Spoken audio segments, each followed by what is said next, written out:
And it goes a little something like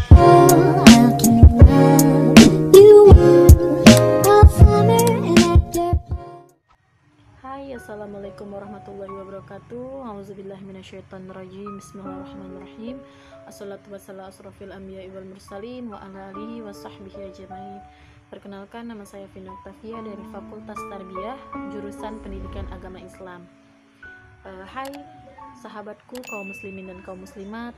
Pertama-tama marilah kita panjatkan puji dan syukur kita kepada Allah Subhanahu wa taala yang telah memberikan kita nikmat yang sangat luar biasa, yakni nikmat iman dan nikmat Islam serta nikmat kesehatan hingga detik ini. Tidak lupa pula salawat serta salam kita sampaikan dan kita limpahkan kepada Nabi besar kita, Nabi Muhammad SAW, kepada keluarganya, para sahabatnya, para pengikutnya, serta kita sekalian. Amin, amin, amin ya rabbal alamin. Pada kali ini saya akan menyampaikan materi tentang rukun-rukun dalam sholat. Ustadz Samsuddin Nur dalam bukunya Mengungkap Rahasia Sholat Para Nabi menjelaskan bahwa rukun sholat adalah unsur-unsur sholat yang wajib dikerjakan dengan sempurna. Apabila rukun-rukun sholat tersebut ada yang tertinggal atau sengaja ditinggalkan, maka tidak sah sholatnya.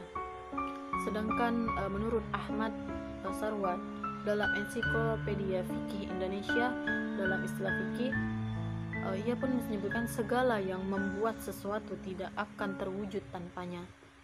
Ketika kita berbicara mengenai rukun-rukun sholat, ini berarti kita juga berbicara tentang bagian-bagian fundamental dan asasi dalam sholat. Bila salah satu dari rukun itu rusak, lalu bagaimana kita mengerjakannya? Maka seluruh rangkaian dalam sholat pun dianggap tidak sah.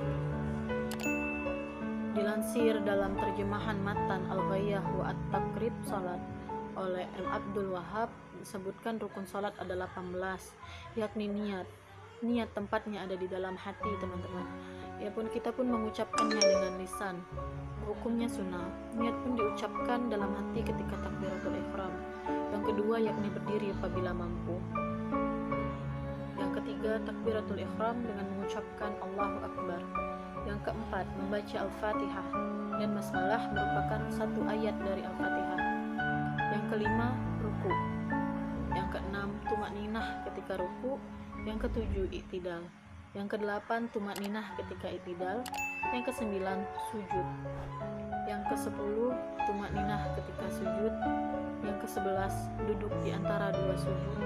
Yang ke-12, tumakninah ketika duduk di antara dua sujud. 13, duduk tahiyat akhir. 14, membaca tasyahud atau tahiyat akhir. Yang ke-15, membaca salawat kepada Nabi Muhammad SAW. 16, salam pertama. 17, niat keluar salat. 18, tertib sesuai urutan yang telah disebutkan di atas.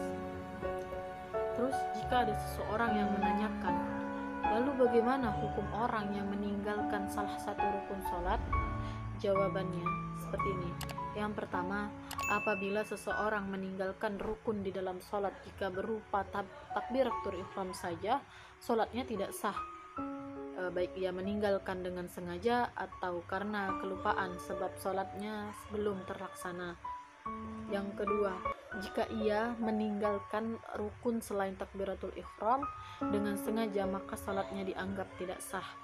Yang ketiga, jika ia meninggalkan rukun salat selain takbiratul ihram karena lupa, maka ia pun terlepas dari seperti jika ia sudah melaksanakan rukun yang ditinggalkannya pada rakaat yang kedua, maka rakaat yang ketinggalan salah satu rukun tersebut dibatalkan.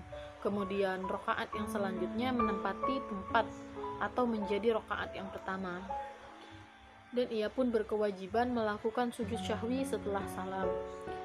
Selanjutnya, jika ia belum melaksanakan rukun yang ditinggalkannya pada rakaat kedua, maka ia pun wajib kembali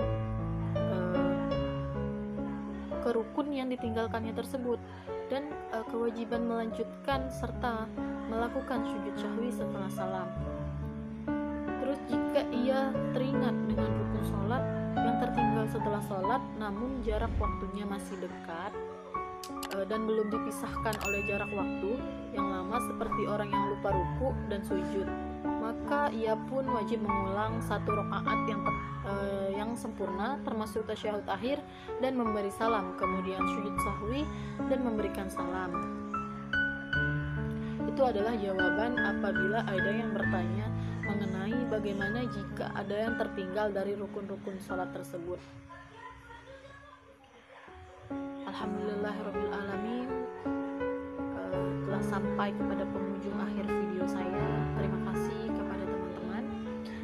Apabila ada kata-kata saya yang kurang atau salah dalam penyampaian saya, sebesar-besarnya saya minta maaf, dan kepada Allah Subhanahu wa taala saya mohon ampun. Kepada sahabat muslimin dan muslimat, semoga ilmu yang saya sampaikan ini menjadi berkah kepada saya pribadi dan kepada teman-teman yang mendengarkan. Akhirul kalam, saya ucapkan wassalamualaikum warahmatullahi wabarakatuh.